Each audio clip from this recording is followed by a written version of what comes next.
जय जगन्नाथ सांग मैंने ओडिशा ट्रेडर चैनल को आपन को स्वागत। आज आम ये वीडियो माध्यम कैंडल स्टिक चार्ट कौन जानिबा। जदि आपण एक नूतन ट्रेडर अटंती किंबा प्राइज एक्शन ट्रेडिंग विषय शिखा चाहूँगी तेरे ये वीडियोटी खास आपण तो आम किछिटा लाइव ट्रेडिंग भी करवा। तो चलतु डेरी न करी वीडियोटी की आरंभ करवा। देखिपे सांग मैंने ये चार्ट जो ओपन करी ये चार्ट ना है बार्स चार्ट। आम नेक्स्ट जीवा तीन प्रकार चार्ट देखा ना। या फास्ट देखली मुझे तुमको बार्स चार्ट माने या कहती सेमती लाइन्स चार्ट। 3 नंबर रे आमर आसीबो कैंडल स्टिक चार्ट। या जापानीज माने बाहर करछंती। एथरे आमे स्पष्ट भाव में जानीपरिबा जे प्राइज रो हाई लो ओपन क्लोज सबु किछि जानीपरिबा। एबे आमे कैंडल रो मौलिक अंशरू जिबा। आमे तो जानिले कैंडल स्टिक चार्ट कौन, कैंडल स्टिक चार्ट को आमे किपरि बुझिबा। तो से विषय रे आमे फास्ट बुझिबा जे कैंडल को आमे केमिति बुझिबा। 3टी मौलिक अंश अछि यार। फास्ट है बॉडी, सेकेंड विक, तापर कलर। यही 3टा जिनस को मिसैकी गोटे कैंडल तैयारी हम। से कैंडल रू आम मार्केट रो साइकोलॉजी विषय रे बुझी परिबा। तो फास्ट आम जीवा बॉडी ऊपर को। बर्तमान पई 2टा कैंडल अच्छी आप देखिपे। ग्रीन कैंडल ले तलू ओपन हम ऊपर क्लोज हम माने प्राइस जो खोली थो उच्चरे क्लोज हेले तो सेटा ग्रीन कैंडल हम। सेमती रेड कैंडल भी ऊपर ओपनिंग जो ओपनिंग हो से प्राइसटा तलू को खसब। तो प्राइसटा से लो तार बनई की कैंडल टी क्लोज कर तो से कैंडल टी रेड हम। आम ए क्लियर भाव में बुझीपारे जे जदि ओपनिंग प्राइस टू अप को जाए प्राइस तो ग्रीन कैंडल टी क्रिएट हम। जदि ओपनिंग प्राइस टू तलू को आसे तो रेड कैंडल टी हम। आपण भावुवे एठी मु कहीं हाई गोटे विक अच्छी तार से मु कहीं हाई बा सैडो एठी तले लो बा सैडो कौन पाई लिखी ये जिनसटा आप गोटे जिनस भावतु। सपोज एठी प्राइसटा ओपनिंग प्राइस टी अच्छी ता प्राइस टी 10 टंका। ओपन हाउ मार्केट गोटे कैंडल गोटे मिनट रही पारे, 5 मिनट भी हो पारे, 10 मिनट भी हो पारे, दिनकर भी हो पारे, मासकर वर्षकर। सेटा तुम उपर डिपेंड तुम केते दिन रो कैंडल ओपनिंग करूच। आम कोटेक्स करुचे जेहेतु मु गोटे मिनट रो कैंडल देखुची। आम सपोज मानि नबा एटा गोटे मिनट रो कैंडल। गोटे मिनट रो कैंडल रो प्राइस एठू ओपन हैला मानि नियो 10 टंका रु। 10 टंका जो ओपन है प्राइस टी फास्ट आसला तलू को 10 टंका रु आसिकी 8 टंका जाए पलैला। 8 टंका रु पुणी ऊपर को गला प्राइस 15 टंका जाए। 15 टंका रु प्राइस आसला तलू को क्लोजिंग टाइम रे 13 टंका रे क्लोज कला। गोटे मिनट भितर प्राइस टी क्लोज कला 13 टंका रे। तो ये गोटे ग्रीन कैंडल है। एटा जेहेतु ग्रीन जेतक एटा तार बॉडी आ रहा हाई एटा ता विक बा सैडो 2टा जहाँ आम कहीपर। या आम कहीपर हायर हाई बा हायर सैडो एटा लोअर सैडो भी कहीपर। प्राइस एठी हाई मारिथिला एठी लो मारिथिला तो आम हाई एंड लो मार्क कर जिमु। सेमती रेड कैंडल टी रे सेम जिनस 10 टंका रे ओपन होइथिला। गोटे मिनट रो कैंडल मानि नियंतु 10 सेकंड जाए गला प्राइस टी 12 टंका जाए। 12 टंका रु पुणी आसला तलू को प्राइस 5 टंका जाए प्राइस गला। 5 टंका रु पुणी प्राइस रिवर्स होगी क्लोजिंग टाइम रे 3 टंका कि धर 5 टंका हाई मारिथिला तो क्लोज गला एठी आसिकी हमर 6 टंका रे। 6 टंका रे प्राइस टी क्लोज कला तो से रेड कैंडल ହେଲା। ଏଠି ଧର ମାନି ନିଅନ୍ତୁ ଆମର 10 ଟଙ୍କାରେ ଓପନ୍ ହେଲା, ଗଲା 12 ଟଙ୍କାକୁ, 12 ଟଙ୍କାରୁ ଆସିଲା 5 ଟଙ୍କାକୁ ପ୍ରାଇସ୍, କିନ୍ତୁ କ୍ଲୋଜ୍ କଲା 6 ଟଙ୍କାରେ। ଏଠି ପ୍ରାଇସ୍ଟି କ'ଣ କହିଲା, ବଡି ଆମେ ଦେଖିଲେ ଯେ ବଡ଼ ରେଡ୍ କ୍ୟାଣ୍ଡେଲ୍ ହେଇଛି, ତ ଏଠି ଆମେ ବେରିସ୍ କନସିଡର କରାଇବା ଯେ ମାର୍କେଟରେ ବେରିସ୍ ଅଧିକ ହେଲେ, ବିୟର ମାନେ ଅଧିକ ହେଲା ଖୁଣୁ ତଳକୁ ଖସିଲା ମାର୍କେଟ। ଏଠି ଆମେ ସେମିତି ବୁଲ୍ ମାନେ ଅଧିକ ହେଲେ ବେରିସ୍ ହେବ ମାର୍କେଟ, ତ ସେଥିପାଇଁ ଗ୍ରୀନ୍ କ୍ୟାଣ୍ଡେଲ୍ଟି ହେଲା। ଆମେ ଏବେ ମାର୍କେଟରେ ଲାଇଭ୍ରେ ଆପଣଙ୍କୁ ଦେଖିକି କିଛିଟା ଟ୍ରେଣ୍ଡ ନେଇକି ମୁଁ ଆପଣଙ୍କୁ ଦେଖେଇବି। ତ ଚାଲନ୍ତୁ ଏବେ ଲାଇଭ୍ ମାର୍କେଟକୁ ଯିବା, ଲାଇଭ୍ ମାର୍କେଟ ଆନାଲାଇଜ୍ କରିବା।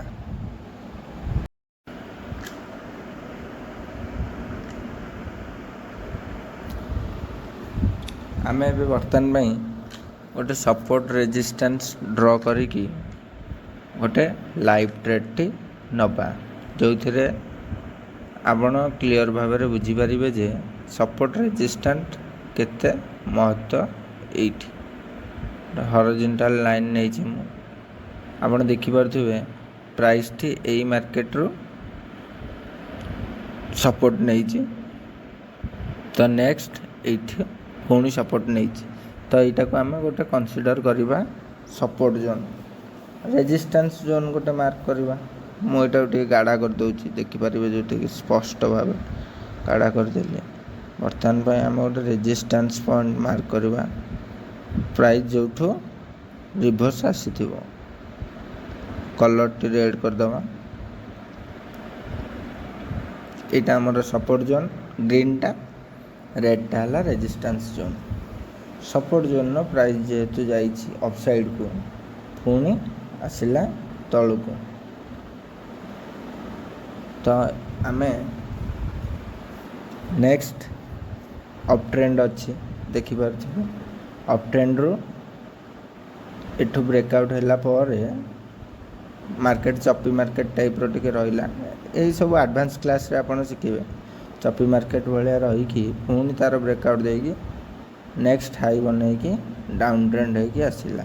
ଆମେ ଏଇଟା ଯେହେତୁ ଗୋଟେ ମିନିଟ୍ରେ ଦେଖୁଛେ, ତ ସେଇ ଅନୁସାରେ ଆମେ ଯିବା। ଏଇଠୁ ବର୍ତ୍ତମାନ ପାଇଁ ପ୍ରାଇସ୍ଟି କ'ଣ କରୁଛି ନା, ଦେଖିପାରୁଥିବେ ପୁଣି ଏଇ ଜୋନ୍ରୁ ଏ ସପୋର୍ଟ ନେଇକି ଯାଇଛି, ତ ଆମେ ୱେଟ୍ କରିବା ଏଇ ସପୋର୍ଟ ଜୋନ୍ରେ କ'ଣ କରାଉଛି, ବ୍ରେକ୍ଡାଉନ୍ କରାଉଛି କି ରିଜେକ୍ସନ୍ ନେଇକି ସପୋର୍ଟ ଭିତରେ ରହୁଛି। ଆମେ ନେକ୍ସଟ ପ୍ଲାନ୍ କରିବା ଟ୍ରେଡ୍ ପାଇଁ। ସପୋର୍ଟ ଜୋନ୍ରୁ ଆମେ ଗୋଟେ ସିଷ୍ଟମେଟିକ୍ ହିସାବରେ ଯିବା ଅପସାଇଡ଼୍, ଯଦି ବ୍ରେକ୍ଡାଉନ୍ ହେଲା ତ ଆମେ ଡାଉନ୍ ସାଇଡ଼୍ ଯିବା। ଦେଖିପାରୁଥିବେ ସ୍ପଷ୍ଟ ଭାବରେ ये ब्रेकडाउन कनसिडर कराଉଛି, तो आमे नेक्स्ट गोटे डाउन पाइंका जीवा। यदि वीक नहीं कि रहीगला भितर, तो आमे नबा नहीं, ट्रेड अवॉइड करवा। यदि ब्रेकडाउन हुए तो आमे जीवा डाउन साइड। एटी क्लियर देखिपारे ब्रेकडाउन होइछि, तो आमे टिके सेफ्टी मार्जिन रु गोटे डाउन पाई जीवा। आपण एटी देखिपारे मु डाउन पाई नहीं ट्रेडटी, जेहेतु डाउन ट्रेंड अच्छी मु डाउन पाई नहीं। आमर ये ट्रेडटी आमे देखिबा, जदि आम एनालाइज ठीक थिबो तो सियोर शॉट हम, जदि आम एनालाइज भूल थिबो तो ये आमर ट्रेडटी लॉस हम। मुझे ट्रेड नहीं कि प्रॉफिट अच्छी आमर $15, एटा आमर जदि विन हम तो ये प्राइसटी बढ़िबो। देखिबा आमे लाइव ट्रेड नहीं जेबीपी जेपी वाई रे,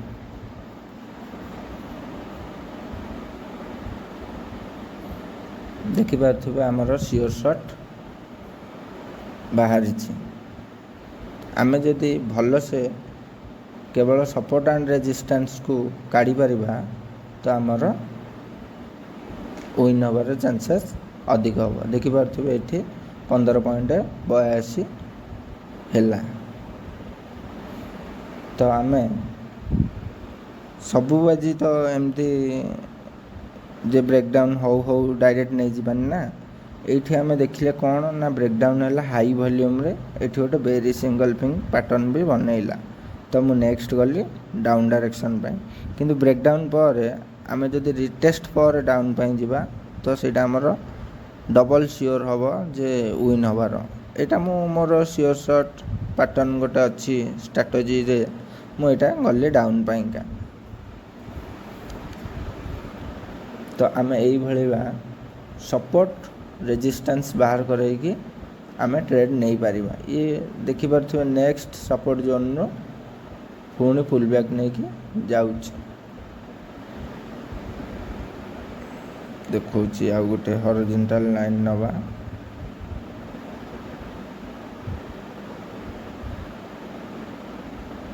ଦେଖିପାରୁଥିବେ ସପୋର୍ଟ ଜୋନ୍ରୁ ପୁଣି ସପୋର୍ଟର ବ୍ରେକ୍ଆଉଟ୍ ଦେଲା, ଯେହେତୁ ଆମେ ଆହୁରି ଗୋଟେ ଅପସାଇଡ଼୍ ପାଇଁ ଗଲେ। କ'ଣ ପାଇଁ ନେଲେ ନା ସପୋର୍ଟ ଜୋନ୍ରୁ ବୁଲି ସିଙ୍ଗଲ ପ୍ୟାଟର୍ନ ଗୋଟେ ବନେଇଲା। ଏଇ ଜିନିଷଟାକୁ ଆପଣ ଦେଖିପାରୁଥିବେ, ଏଇ ସପୋର୍ଟ ଜୋନ୍ରୁ ଗୋଟେ ବୁଲି ସିଙ୍ଗଲ ପ୍ୟାଟର୍ନ ବନେଇଛି। ତ ଆମେ ଗଲେ କଣ୍ଟିନ୍ୟୁଅସଲି ପାଇଁ ଗଲେ। ଦେଖିପାରୁଥିବେ ଆପଣ, ଏଇଠି ଆପଣଙ୍କୁ ମୁଁ ଦେଖେଇ ଦେଉଛି 15.82 ଅଛି। ଏଇ ଜିନିଷଟା ଯେତେବେଳେ ଆମର ସିଓର ସଟ୍ ହେବ ପୁଣି ଏଠି ପ୍ରାଇସ୍ ଟିକେ ବଢ଼ିବ।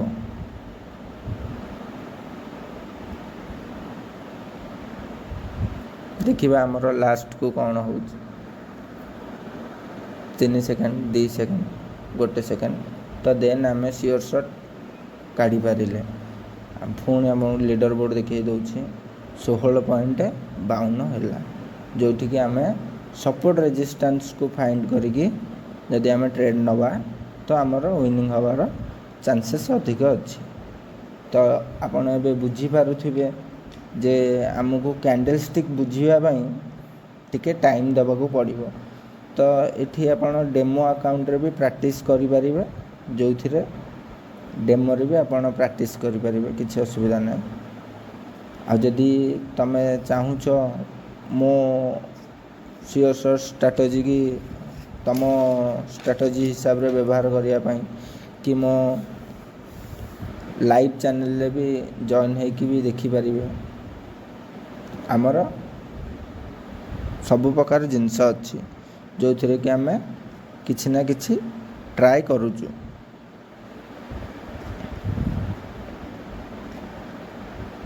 ବର୍ତ୍ତମାନ ପାଇଁ ଆଉ କେତୋଟି ଚାର୍ଟ ମୁଁ ଦେଖାଉଛି। ଏବେ ବର୍ତ୍ତମାନ ପାଇଁ ଟ୍ରେଡ୍ ନେଇକି ତ ଦେଖେଇଦେଲି ଆପଣଙ୍କୁ। ଗୋଟେ ଆପଣ ଡୋଜି ବିଷୟରେ ଜାଣନ୍ତୁ। ଡୋଜି କାହାକୁ କୁହନ୍ତି? ଏଇ ଜିନିଷଟା ତାକୁ ଦେଖନ୍ତୁ ଆପଣ। ୟାକୁ କୁହନ୍ତି ଡୋଜି କ୍ୟାଣ୍ଡେଲ୍। ଏଇ ଯେଉଁ ରେଡ଼୍ କ୍ୟାଣ୍ଡେଲ୍ଟି ଦେଖିପାରୁଥିବେ ମୋ ମାଉସ୍ଟି ଯାହା ଉପରେ ଅଛି, ୟାକୁ କୁହନ୍ତି ଡୋଜି କ୍ୟାଣ୍ଡେଲ୍।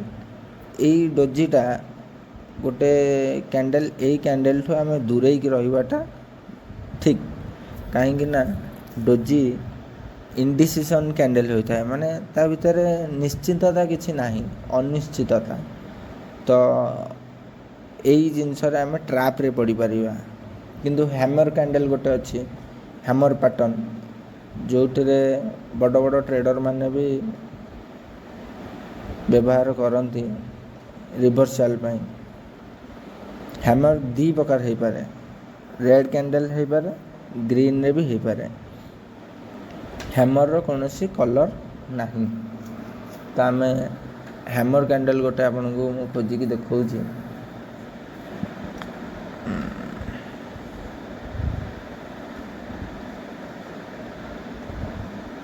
ହ୍ୟାମର କ୍ୟାଣ୍ଡେଲ୍ର ବଡ଼ିଠୁ ୱିକ୍ 2 ଗୁଣା ଅଧିକ ହେବା ଦରକାର, 2 ଗୁଣାରୁ 2.5 ଗୁଣା ଅଧିକ ହେବା ଦରକାର। ଏଇ ଜିନିଷଟାକୁ ଆମେ ହ୍ୟାମର କହିବା। ଏଇ ଗ୍ରୀନ୍ କ୍ୟାଣ୍ଡେଲ୍ଟାକୁ ବଡ଼ି ଆପଣ ଦେଖୁଥିବେ, ବଡ଼ି ତା'ର ୱିକ୍ଠୁ ୱିକ୍ 2 ଗୁଣାରୁ 2.5 ଗୁଣା ଅଧିକ ଅଛି। ତ ତାପରେ ମାର୍କେଟ ଦେଖିପାରୁଥିବେ ଅପ୍କୁ ଗଲା। ଆଉ ଗୋଟେ ହ୍ୟାମର କ୍ୟାଣ୍ଡେଲ୍ ଆପଣଙ୍କୁ ଦେଖାଉଛି, ଏଇଟାକୁ ପୁରା ସିଓର ହ୍ୟାମର କୁହାଯିବ। ଏଇ ଜିନିଷଟା ହ୍ୟାମର। ତ 1 2 3x ହେଇଯାଉଛି ତା ୱିକ୍ ବଡ଼ିଠୁ, ଦେଖିପାରୁଥିବେ ବଡ଼ିଠୁ 3x। ତାପରେ रिवर्सल देखिपे डाउन ट्रेंड टी थिला डाउन ट्रेंड रू हैमर कैंडल इनफॉरमेशन है तो मार्केट अपसाइड गला आम यहाँ गोटे कन्फर्मेशन भाया नहीं पारिबानी किंतु रिवर्सल संकेत आम नहीं पारिबा। तो नेक्स्ट गोटे अच्छी मॉर्निंग स्टार आ evening star morning star evening star मु आपको देखा खोजिकी देखिपारे यही तीन टा जिनस ग्रीन रेड पुणी रेड यही मॉर्निंग स्टार और इवनिंग स्टार देखा आपन को गोटे सेकेंड ये ट्रेंड परिवर्तन हबार संकेत ये देखु अप ट्रेंड थिला आमर ये इवनिंग स्टार इनफॉरमेशन देला आपन जानवे केमती जे गोटा इवनिंग स्टार है फास्ट आपन देखु ये मार्केट कौन करुला ना एठू ब्रेकआउट है हायर हाई पुणे हायर लो पुणे हायर हाई पुणे हायर लो पुणे हायर हाई पुणे हायर लो किंतु नेक्स्ट आउ हायर हाई बनैला नहीं ये हाई बनैला गोटे मॉर्निंग स्टार बनैला नेक्स्ट तापर आउ हाई बनैला नहीं तो आम यू भाविबा जे यहाँ इवनिंग स्टार गोटे बनई आम एबे ट्रेंड परिवर्तन हम तो ये आप ट्रेड करेंगे केमती ये सब मो पैटर्न विषय आपको शिखेबी एडवांस क्लास रे शिखेबी एना बेसिक जिनस आपको शिखाऊँ ये तो आप देखिले ये तीन टा जिनस को मुझे देखा आपको ड्र करके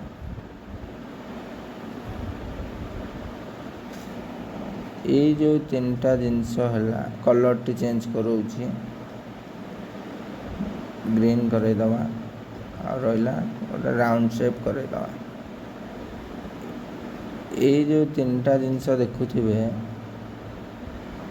सॉरी इरेज करो आमर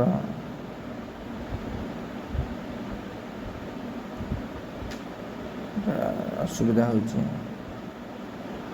आमे बॉक्स करदेवा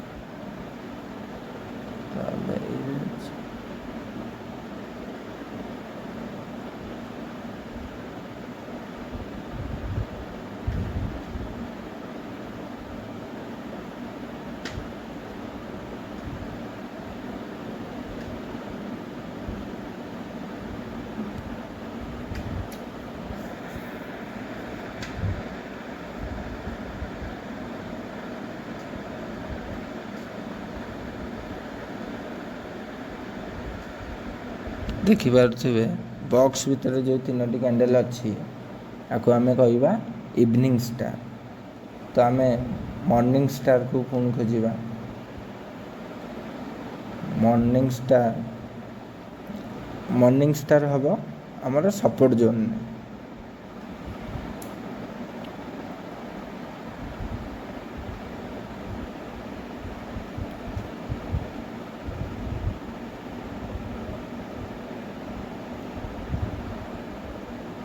देखिपे गोटे मॉर्निंग स्टार आम पाइचे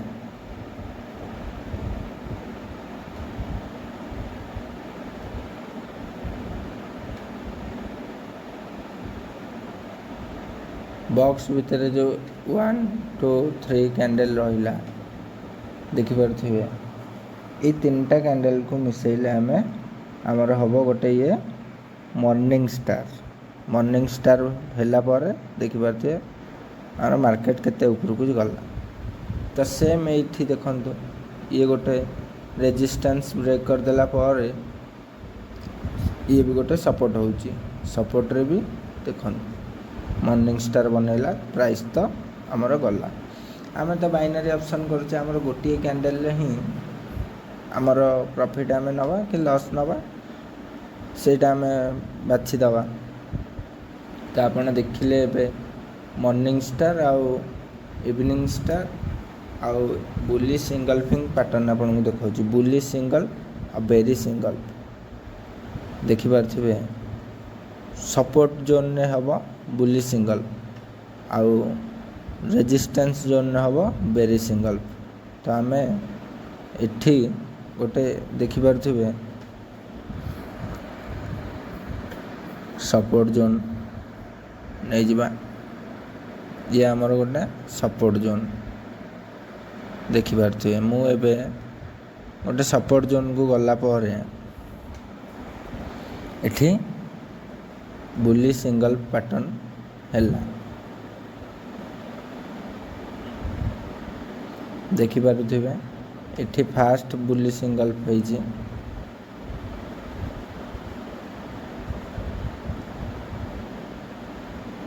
କିଛି ଅସୁବିଧା ନାହିଁ। ଆମେ ଏଇଟାକୁ କାଟିଦେବା।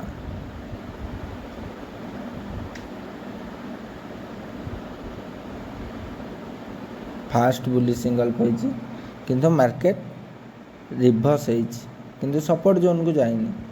ଷ୍ଟପ୍ ଲସ୍ ଲାଗିଥିବ ୟା ତଳେ। ତ ନେକ୍ସଟ ଯେତେବେଳେ ବୁଲି ସିଙ୍ଗଲ ହେଲା, ତଥାପି ଆମର ସିଓର ସର୍ଟ ଗୋଟେ ବାହାରିଛି। ଏଠି ଯେହେତୁ ଗ୍ୟାପ୍ ଡାଉନ୍ ହେଇଛି, ସେମ୍ ପୋଜିସନରେ ଓପନ୍ ହେଇଛି କିନ୍ତୁ ଗ୍ୟାପ୍ ଡାଉନ୍ ହେଇଛି। ଆପଣ ଏଇ ଜିନିଷ ବୁଝିପାରିବେନି, ଆଗକୁ ବୁଝିବେ। ଏଇ ଜିନିଷ ଦେଖନ୍ତୁ, ବର୍ତ୍ତମାନ ପାଇଁ ଏଠି ପୁରା ପରଫେକ୍ଟ ସପୋର୍ଟରେ ବୁଲି ସିଙ୍ଗଲ ପ୍ୟାଟର୍ନ ବନେଇଛି। ତ ତାପରେ ପ୍ରାଇସ୍ ଆମର ଅପସାଇଡ୍ ଗଲା। ପୁଣି ବେରି ସିଙ୍ଗଲ ଆପଣଙ୍କୁ ଦେଖାଉଛି। ବୁଲି ସିଙ୍ଗଲ ଆପଣ ଦେଖିଲେ ତ, ଗୋଟିଏ ରେଡ୍ କ୍ୟାଣ୍ଡେଲ୍ ପରେ ଦେଖାଉଛି ଆପଣଙ୍କୁ ବୁଲି ସିଙ୍ଗଲ କାହାକୁ କହିବେ। ତ ଫାଷ୍ଟ ଗୋଟିଏ କ୍ୟାଣ୍ଡେଲ୍ ହେବ ଡାଉନ୍ ଟ୍ରେଣ୍ଡରେ। ଏଇଟା ଆମର ରେଡ୍ କଲର୍, ଏଇଟା ଗ୍ରୀନ୍ରେ ବନେଇଛି ଆପଣଙ୍କୁ, କିନ୍ତୁ ଆପଣ ଜାଣନ୍ତୁ ଯେ ଏଇଟା ରେଡ୍ କଲର୍। ଡାଉନ୍ ଟ୍ରେଣ୍ଡରେ ଗୋଟିଏ ଫାଷ୍ଟ ରେଡ୍ କ୍ୟାଣ୍ଡେଲ୍ ହେଲା ସପୋର୍ଟ ଜୋନ୍ରେ। ତାପରେ ଗୋଟିଏ ଗ୍ରୀନ୍ କ୍ୟାଣ୍ଡେଲ୍ ଆସିକି ଆକୁ ଏନଗଲ୍ଫ କରାଇଲା। ତ ଆମେ ଆକୁ ବୁଲି ସିଙ୍ଗଲ କନସିଡର କରାଇବା। ବୁଲି single, berry single same up trend ଥିବ। ଆମର ଅପ୍ ଟ୍ରେଣ୍ଡ ଚାଲିଥିବ, ଗୋଟେ ଗ୍ରୀନ୍ କ୍ୟାଣ୍ଡେଲ୍ ଛୋଟଟେ ହେବ, ତାପରେ ଗୋଟେ ରେଡ୍ କ୍ୟାଣ୍ଡେଲ୍ଟି ବଡ଼ଟେ ହେବ, ଯାହାକୁ ପୁରା ଏନଗଲ୍ଫ କରିବ। ତ ଆମର ଇଏ ବେରି ସିଙ୍ଗଲ୍ଫ ହେବ, ଇଏ ବୁଲି ସିଙ୍ଗଲ୍ଫ ହେବ। ବୁଝିପାରିଲେ ଏବେ ବେରି ସିଙ୍ଗଲ୍ଫ ଆଉ ବୁଲି ଏନଗଲ୍ଫ। ବୁଲି ସିଙ୍ଗଲ୍ଫର ଇନଫର୍ମେସନ୍ ନେଲେ ମାର୍କେଟ ଆହୁରି ପ୍ରାଇସ୍ ବଢ଼ିବା ପାଇଁ ଷ୍ଟ୍ରଙ୍ଗ ବୁଲି ସିଙ୍ଗଲ୍ଫ ଯେଉଁଟା ଆମର ଷ୍ଟ୍ରଙ୍ଗ ପ୍ୟାଟର୍ନ ସି, ଆଉ ବେରିସ୍ ଯେଉଁଟା ସେଇଟା ହେଉଛି ପୁରା ଷ୍ଟ୍ରଙ୍ଗ ବିୟର୍ସ ମାନେ ଆସିଲେ। ତ ସେଥିପାଇଁ ପ୍ରାଇସ୍ଟାକୁ ପୁରା ଏନଗଲ୍ଫ କଲା ପରେ ଆମେ ଜାଣିବା ଯେ ଏଠି ବେରିସ୍ ଏନଗଲ୍ଫ ହେଲା, ମାର୍କେଟଟି ରିଭର୍ସ ହେଇପାରେ। ମାନେ ଅପ୍ ଟ୍ରେଣ୍ଡ ଚାଲିଥିବ ତ ଡାଉନ୍ ଟ୍ରେଣ୍ଡ ସେଇଠୁ ଆରମ୍ଭ ହେଇପାରେ। ଆମେ ଏଇ ଜିନିଷରେ ଟ୍ରେଡ୍ କେମିତି କରିବା ମୁଁ ନେକ୍ସଟ ଆଡ଼ଭାନ୍ସ କ୍ଲାସ୍ରେ ଆପଣଙ୍କୁ ଶିଖେଇବି। ଏବେ ଆମେ ତିନିଟି ପ୍ୟାଟର୍ନ ବିଷୟରେ ଜାଣିଲେ, ଗୋଟେ ବୁଲି ସିଙ୍ଗଲ, ଗୋଟେ ବେରି ସିଙ୍ଗଲ, ଆଉ ଗୋଟିଏ ହ୍ୟାମର କ୍ୟାଣ୍ଡେଲ୍ ମୁଁ ଆପଣଙ୍କୁ ଦେଖାଇ ଦେଉଛି। ତାକୁ କହିବା ଆମେ ହ୍ୟାମର କ୍ୟାଣ୍ଡେଲ୍ ବଡ଼ିଠୁ ୱିକ୍ ଅଧିକ ରହିବ। 2x ଉପରକୁ ଯେତେ ଅଧିକ ହେବ ତ ଆମର ସେଇ ଜିନିଷଟା ଭଲ ହେବ। ଏଇ ଜିନିଷଟା ହ୍ୟାମର। ଡୋଜି କ୍ୟାଣ୍ଡେଲ୍ କାହାକୁ କହିବା ନା ଓପନ୍ ଯେଉଁଠି କ୍ଲୋଜ୍ ସେଇଠି। ଡୋଜିରେ ଆମେ ଟ୍ରେଡ୍ ନେଇପାରିବାନି, କାହିଁକିନା ଏଠି ମାର୍କେଟ ଅପ୍କୁ ବି ଯାଇପାରେ, ଡାଉନ୍କୁ ବି ଯାଇପାରେ। ଏଇ ଜିନିଷକୁ ଆମେ ଆଭଏଡ଼୍ କରିବାଟା ଠିକ୍। ଡୋଜି ହ୍ୟାମର ଆଉ ଡୋଜି ଭିତରେ ଆପଣ ଡିଫରେନ୍ସ ବୁଝିପାରିବେନି, ସେଇଟା ଅଧିକ ପ୍ରାକ୍ଟିସ୍ କଲେ ଆପଣ ଜାଣିପାରିବେ। ତ ସେଥିପାଇଁ ନେକ୍ସଟ ଆଡ଼ଭାନ୍ସ କ୍ଲାସ୍ରେ ମୁଁ ଆହୁରି କେତେ ପ୍ୟାଟର୍ନ ଅଛି ଯେଉଁ ବିଷୟରେ ମୁଁ ଡିସ୍କଭର୍ କରେଇବି। ଏବେ ଆମେ ଶିଖିଲେ 1ରେ ବୁଲି ସିଙ୍ଗଲ, 2ରେ ବେରି ସିଙ୍ଗଲ, 3ରେ ହ୍ୟାମର, 4ରେ ଡୋଜି। 4ଟା ଜିନିଷ ବିଷୟରେ ଜାଣିଲେ। ବର୍ତ୍ତମାନ ପାଇଁ ଆଉ କ'ଣ ଜାଣିବାକୁ ଚାହୁଁଛନ୍ତି ଆପଣ କମେଣ୍ଟ ମାଧ୍ୟମରେ ମୋତେ ଜଣାନ୍ତୁ, ମୁଁ ଆପଣଙ୍କୁ ସହଯୋଗ କରିବି। ଆମର ଓଡ଼ିଆରେ ଟ୍ରେଡ଼ିଂ ଶିଖିବା ପାଇଁ ଆପଣମାନଙ୍କୁ ଭଲ ଭାବରେ ଆନାଲାଇଜ୍ କରିବା କେମିତି ସବୁ ପ୍ରକାର ଜିନିଷ ଶିଖେଇବି। ଯଦି ଟ୍ରେଡ୍ ନେବା ପାଇଁ ଚାହୁଁଛନ୍ତି ମୋ ସହିତ ତ ଯୋଡ଼ି ହେଇ ରୁହନ୍ତୁ। ଆମେ ଲାଇଭ୍ ନେଇକି ବି ଟ୍ରେଡ଼୍ କରୁଛୁ। ମୁଁ ଆପଣ ନେଇକି ବି ପ୍ରଫିଟ୍ କରିପାରିବେ। କିଛି ନାହିଁ, ଘରେ ବସି ଡେଲି 500-1000 କମେଇ ପାରିବେ। ଆଜିକାର ପ୍ରଫିଟ୍ ଆମର ଦେଖିପାରୁଥିବେ ଆମେ ଲିଡ଼ର ବୋର୍ଡ଼ରେ $16.52 ସମଥିଙ୍ଗ 1500 ଟଙ୍କା ଭଳିଆ ଆମେ ପ୍ରଫିଟ୍ କରିଛେ। ତ ଆମ କ୍ୟାପିଟାଲ ହିସାବରେ ଆମେ ପ୍ରଫିଟ୍ କରୁଛେ। ମୁଁ ଆପଣଙ୍କୁ ଦେଖାଉଛି କ୍ୟାପିଟାଲ ହିସାବରେ ଆମେ ପ୍ରଫିଟ୍ କରୁଛେ।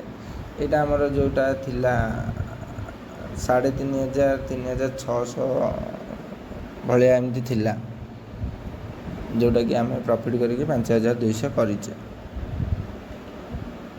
ପଇସା ସାଙ୍ଗରେ କିଛି ନାହିଁ, ଏ ତ ଉପର ତଳ ହେଇ ଚାଲିଥିବ। ଆଜି ବହୁତ ସାରା ବି ଟ୍ରେଡ୍ ନେଇଛି, ଲସ୍ ବି ହେଇଛି, ପ୍ରଫିଟ୍ ବି ହେଇଛି। ତ ଲାଷ୍ଟରେ ଆମେ ପ୍ରଫିଟ୍ରେ କ୍ଲୋଜ୍ କରୁଛେ। ମୁଁ ଭିଡ଼ିଓଟା ବନାଉଥିଲି, ସେ ଭିଡ଼ିଓଟା ମୁଁ ରେକର୍ଡ଼ିଂ କରିଛି କିନ୍ତୁ ରେକର୍ଡ଼ିଂ ହେଇନି, ନହେଲେ ସେଇଥିରେ ମୁଁ ବହୁତ କିଛି ଶିଖେଇବାକୁ ଚେଷ୍ଟା କରିଥିଲି। ଯେ ବହୁତ କିଛି ବି ଡିସ୍କଭର୍ ହେଇଥିଲା, କେମିତି କ'ଣ ଟ୍ରେଡ୍ ନେଉଛନ୍ତି, ନେଲେ ବି ଆପଣ ବି ପ୍ରଫିଟ୍ କରିପାରିବେ। ତ କିଛି ଅସୁବିଧା ନାହିଁ। ଆମେ ନେକ୍ସଟ ଭଲ ଜିନିଷ ଉପରେ ଆମେ ଡିସ୍କଭର୍ କରିବା। ବର୍ତ୍ତମାନ ପାଇଁ ଆପଣଙ୍କର ଯଦି କୌଣସି ଡାଉଟ୍ ଅଛି ତ କମେଣ୍ଟ ମାଧ୍ୟମରେ ମୋତେ ଜଣାନ୍ତୁ, ମୁଁ ଆପଣଙ୍କୁ କହିପାରିବି। ତ ଆଜି ଆମେ କ୍ୟାଣ୍ଡେଲ୍ ଷ୍ଟିକ୍ ଚାର୍ଟ ବିଷୟରେ ମୌଳିକ ଜାଣିଲୁ। ଏହି ଭିଡ଼ିଓଟି ଯଦି ଆପଣଙ୍କୁ କିଛି ଶିଖିବାରେ ସାହାଯ୍ୟ କରେ ତେବେ ଲାଇକ୍, କମେଣ୍ଟ, ସବସ୍କ୍ରାଇବ୍ କରନ୍ତୁ ଏବଂ ନେକ୍ସଟ ଭିଡ଼ିଓ ପାଇଁ ଅପେକ୍ଷା କରନ୍ତୁ, ଯେଉଁଥିରେ ଆମେ SNR ଲେବୁଲ୍ କେମିତି ଫାଇଣ୍ଡ କରିବା ସେ ବିଷୟରେ ଚର୍ଚ୍ଚା କରିବୁ। ରହିଲି, ଜୟ ଜଗନ୍ନାଥ।